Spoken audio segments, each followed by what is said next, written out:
The Nvarian Empire had dominated 50 star systems over 3 centuries, their colossal ships and planet-destroying weapons unmatched. Their soldiers, fearless and merciless, crushed all resistance. On the command deck of the Imperial dreadnought Inevitable, Admiral Zelen observed Terrius IV's futile struggle below.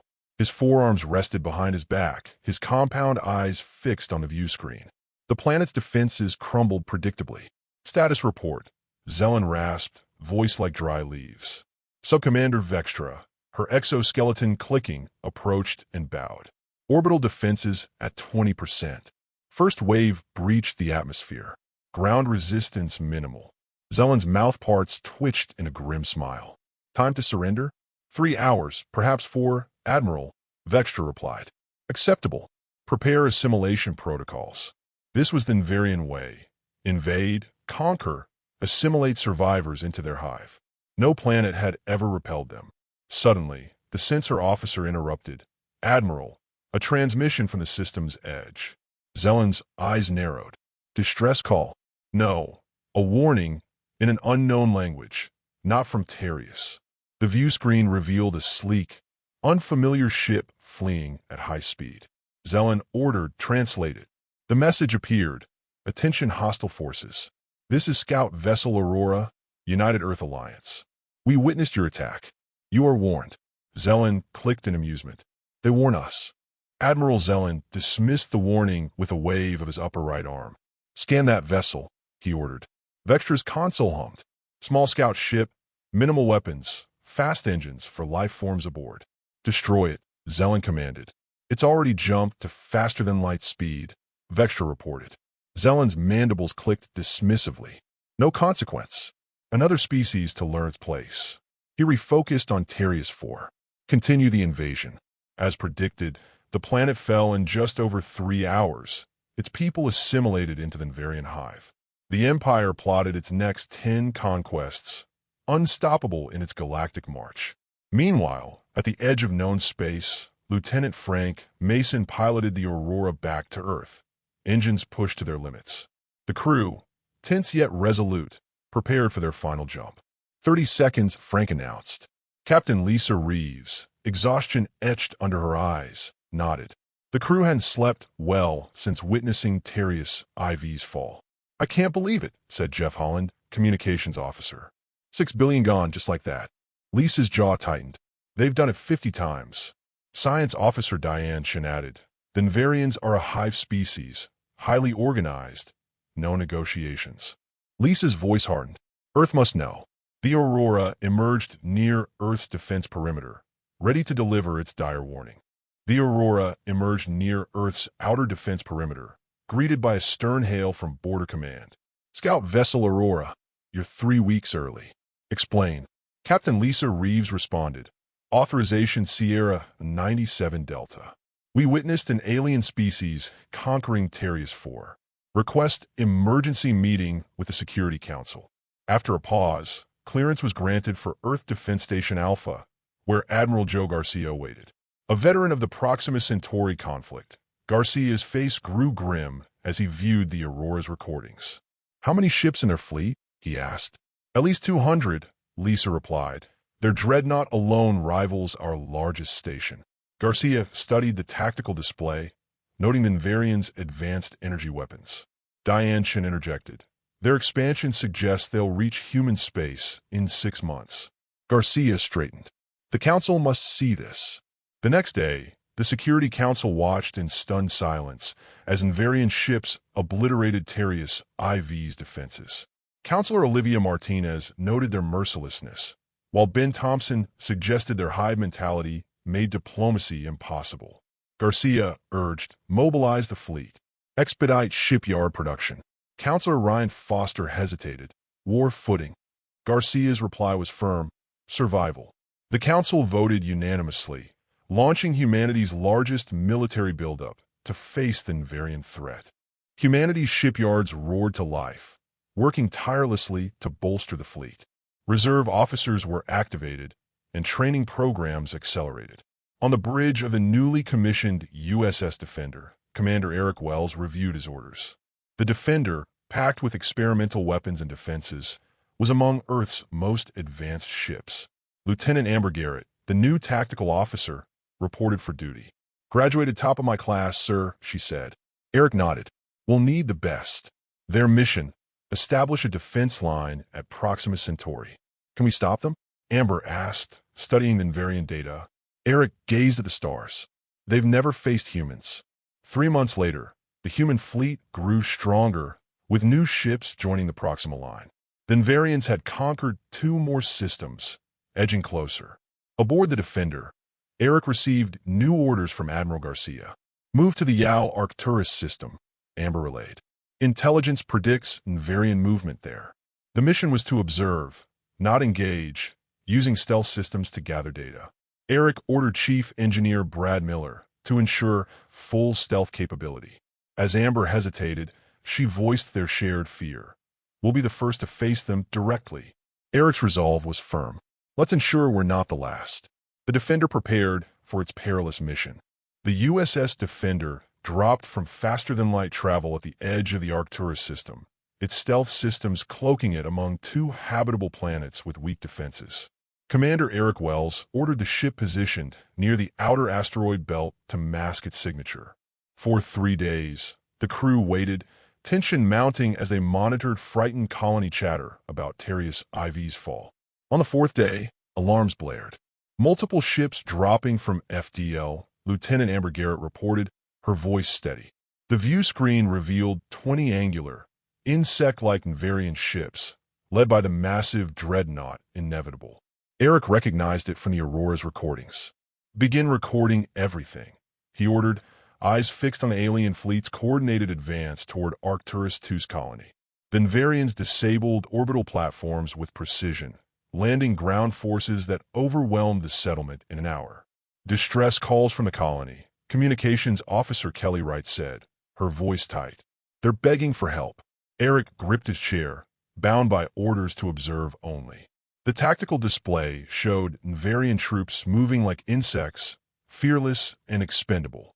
Then, a Nvarian destroyer broke formation, pursuing a fleeing refugee transport.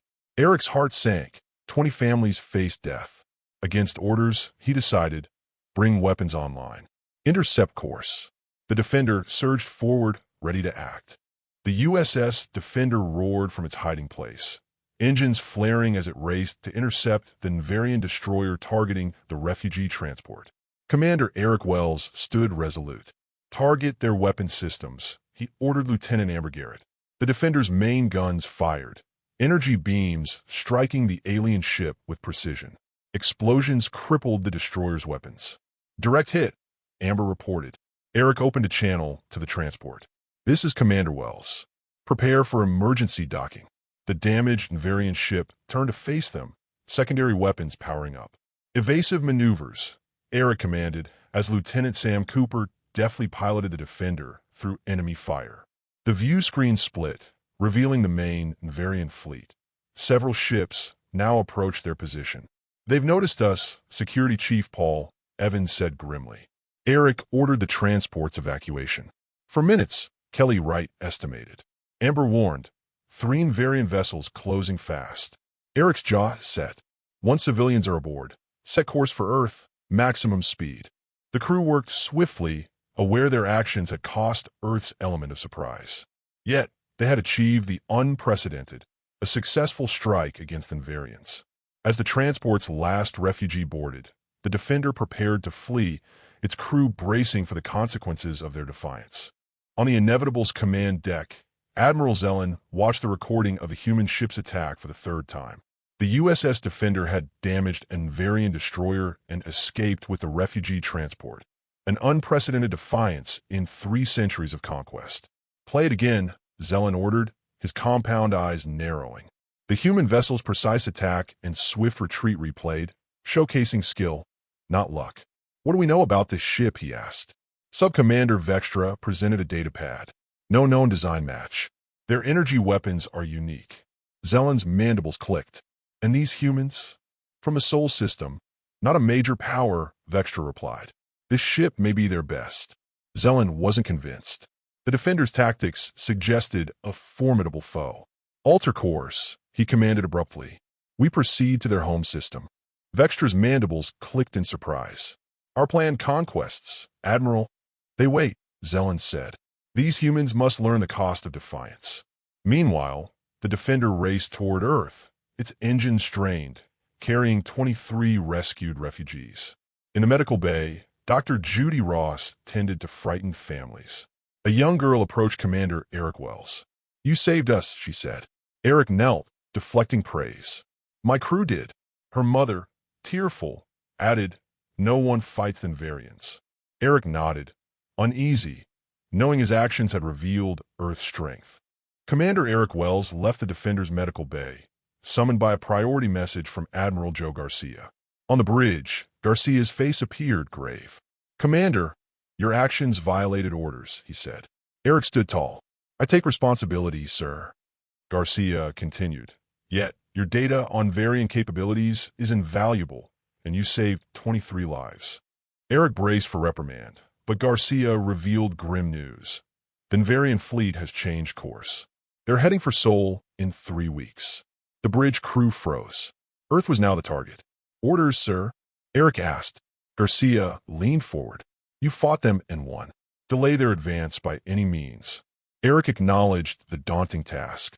The Defender is one ship against their fleet. 3 warships will rendezvous with you at Alpha Centauri, Garcia assured. Earth counts on you. The screen darkened, and Eric faced his crew. We're going back, he said. Lieutenant Sam Cooper asked. Against their entire fleet? Eric clarified. We slow them down by Earth time.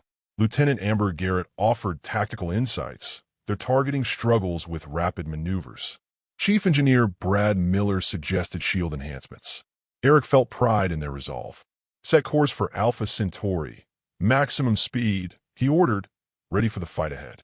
At Alpha Centauri, the USS Defender rendezvoused with 3 Earth warships, the Valiant, Dauntless, and Resolute, all cutting-edge vessels. Captain Susan Rodriguez of the Valiant, the senior officer, convened a meeting. Commander Wells, you've faced the Nvarians, she said, studying Eric's report. Eric activated a holographic display of the Nvarian fleet. They move as one organism, but struggle with unpredictability. Captain Neil Wilson of the Dauntless leaned in. Fight chaotically? Exactly, Eric confirmed. Human unpredictability is our edge. Captain Laura Simmons of the Resolute frowned. For ships against their fleet? Suicide, Eric countered. We don't win. We delay. They planned hit-and-run strikes from the asteroid field, attacking from multiple angles to disrupt Nvarian coordination. As the meeting ended, Rodriguez addressed them solemnly. Earth depends on us. Back on the Defender, Eric reviewed sensor readings. The Nvarian fleet, over 200 ships, approached in perfect formation. Maintain communication silence, he ordered. Wait for Rodriguez's signal. The crew tensed as the Nvarians entered the asteroid field, oblivious to the hidden human ships. Alarms stayed silent. The trap was set. Lieutenant Amber Garrett's voice was steady. They're in range.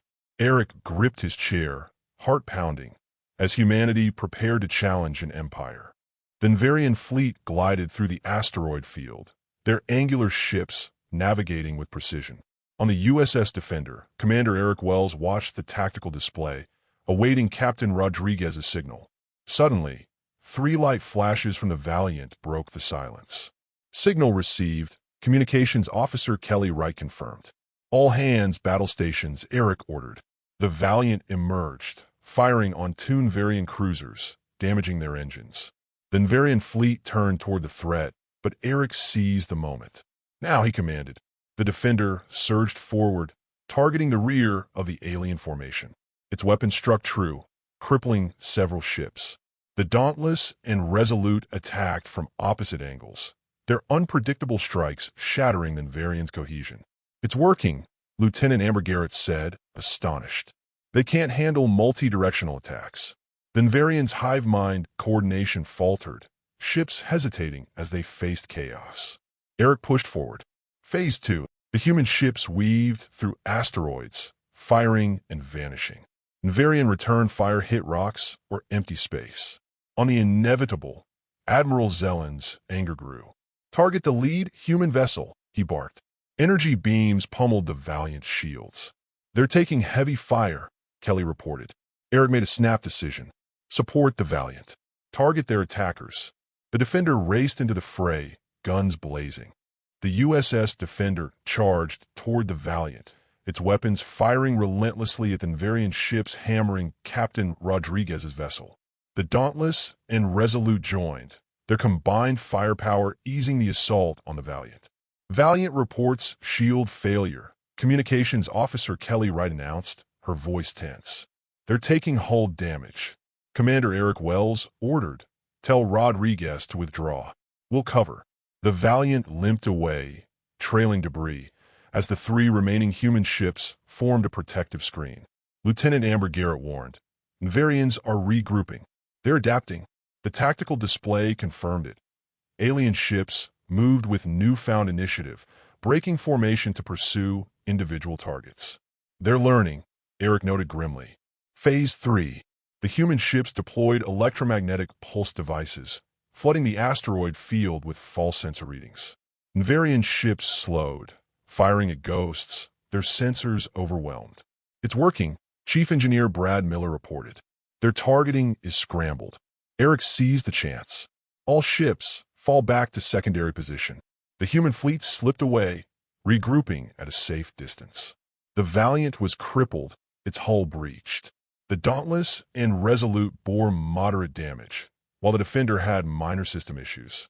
"How many Nvarian ships disabled?" Eric asked. Amber checked. 17 destroyed, 31 damaged. They had hurt the enemy, buying Earth precious time. The human fleet assessed their costly victory. The Valiant's hull was ravaged, its weapons offline. Captain Susan Rodriguez appeared on the Defender screen, blood on her forehead, but resolute. "Good work," she said.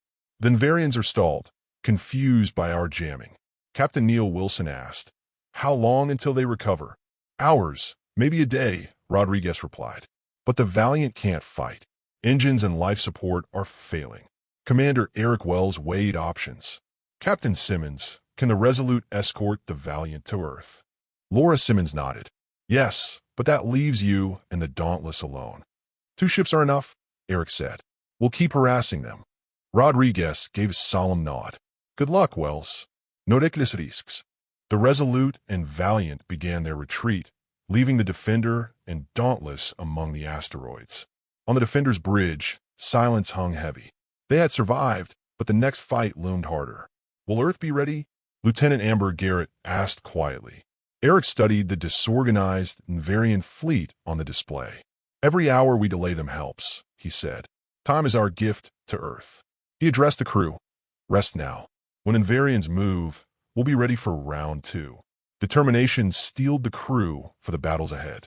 The USS Defender and Dauntless persisted in their guerrilla strikes against the Nvarian fleet, darting from asteroid cover to strike and vanish. Each attack slowed the alien advance, but the toll mounted. The Dauntless lost its main engines, drifting as repairs crawled. The Defender's shields faltered, half its weapons offline. Exhaustion gripped the crew, yet they pressed on. Commander Eric Wells studied sensor readings. The Nvarians now used escort ships to thwart ambushes. "They've adapted," he told his officers. Chief Engineer Brad Miller reported. "Engines are past safety limits. Ammunition's at 30%. Lieutenant Amber Garrett offered hope. "My new targeting algorithm can hit their command ships accurately, despite damage." Eric nodded. "Focus firepower on leadership vessels." Communications Officer Kelly Wright added, "The Dauntless needs 8 hours for repairs." Eric knew time was short. "We'll draw the Nvarians away," he decided, giving the Dauntless a chance. Security Chief Paul Evans lingered after the meeting. "The crew knows this may be our last mission," he said quietly. Eric placed a hand on his shoulder. "If we buy Earth time, it's worth it." He ordered, "Prepare for combat. We leave in 30 minutes." The Defender readied to face the Nvarian armada alone, its crew braced for sacrifice. The USS Defender and Dauntless persisted in their guerrilla strikes against the Nvarian fleet, darting from asteroid cover to strike and vanish. Each attack slowed the alien advance, but the toll mounted. The Dauntless lost its main engines, drifting as repairs crawled. The Defender's shields faltered, half its weapons offline. Exhaustion gripped the crew, yet they pressed on. Commander Eric Wells studied sensor readings. The Nvarians now used escort ships to thwart ambushes. They've adapted, he told his officers. Chief Engineer Brad Miller reported. Engines are past safety limits. Ammunition's at 30%. Lieutenant Amber Garrett offered hope. My new targeting algorithm can hit their command ships accurately, despite damage. Eric nodded. Focus firepower on leadership vessels. Communications Officer Kelly Wright added. The Dauntless needs 8 hours for repairs. Eric knew time was short. We'll draw the Nvarians away, he decided, giving the Dauntless a chance. Security Chief Paul Evans lingered after the meeting. The crew knows this may be our last mission, he said quietly. Eric placed a hand on his shoulder. If we buy Earth time, it's worth it. He ordered, prepare for combat. We leave in 30 minutes. The Defender readied to face the Nvarian Armada alone, its crew braced for sacrifice. The USS Defender surged from its asteroid cover, engines straining toward the Nvarian fleet. Commander Eric Wells stood resolute. Open all frequencies, he ordered. Communications Officer Kelly Wright complied. Eric addressed the enemy. Nvarian fleet, this is Commander Wells. Humans will not surrender. Turn back or face Earth's full defenses. Silence followed. Then Admiral Zelen appeared on the view screen, his compound eyes cold. Your vessel is an annoyance, he rasped. Your tactics are predictable. Defeat is inevitable. Eric replied calmly. How many ships will you lose before Earth? How weak will you be? Zelen's mandibles clicked and the screen darkened. 15 Nvarian ships broke formation, pursuing the Defender. They've taken the bait, Lieutenant Amber Garrett confirmed. Eric ordered, set course for the gas giant, full speed. The Defender raced toward the turbulent planet, dodging energy beams. A hit struck its rear, depressurizing decks. Shields at 15%, Chief Engineer Brad Miller warned. One more hit, and they're gone. The ship plunged into the gas giant's clouds, turbulence rocking it. They're not following, Kelly noted. Eric nodded. They'll wait us out. He turned to Amber. Lock on their command ship. She confirmed the target. Fire everything, Eric commanded, gambling on one last strike. The USS Defender unleashed its remaining arsenal from within the gas giant's turbulent clouds. Missiles and energy beams, guided by Lieutenant Amber Garrett's advanced targeting algorithm, streaked toward the Nvarian fleet. On the inevitable, alarms blared. Incoming fire from the planet's atmosphere, a sensor officer reported. Admiral Zelen's mandibles clicked in disbelief. Impossible. The human attack struck 3 ships, including the Inevitable, shaking its decks. Main power hit, propulsion damaged, an engineer reported. For the first time, Zelen felt doubt. Inside the gas giant, the Defender groaned under pressure, systems failing. Hull integrity critical, Chief Engineer Brad Miller warned. Do we hit them? Commander Eric Wells asked. Amber confirmed. 3 ships, including their command vessel. A cheer erupted, but Eric focused. Set course for the polar opening, maximum speed. The Defender struggled through the thinning atmosphere, emerging to a stunning sight. Over 300 Earth warships, including massive dreadnoughts, filled the sky. Admiral Garcia's face appeared on the screen. Commander Wells, your delay worked. Earth's fleet is here. Emotion choked Eric's voice. We're damaged, sir. Help's coming, Garcia assured. You showed they could be beaten. Rescue ships approached as the Defender's crew, exhausted but triumphant, prepared for Earth's stand against the Nvarian Empire. The arrival of Earth's fleet marked a turning point. The USS Defender, battered but unbowed, had delayed the Nvarian advance, giving humanity time to assemble over 300 warships at Alpha Centauri. Commander Eric Wells watched rescue ships approach, his crew exhausted yet proud. They had struck the Nvarian Empire where no one had before, proving it could bleed. On the Inevitable, Admiral Zelen grappled with the human defiance. No species had ever disrupted Nvarian conquest like this.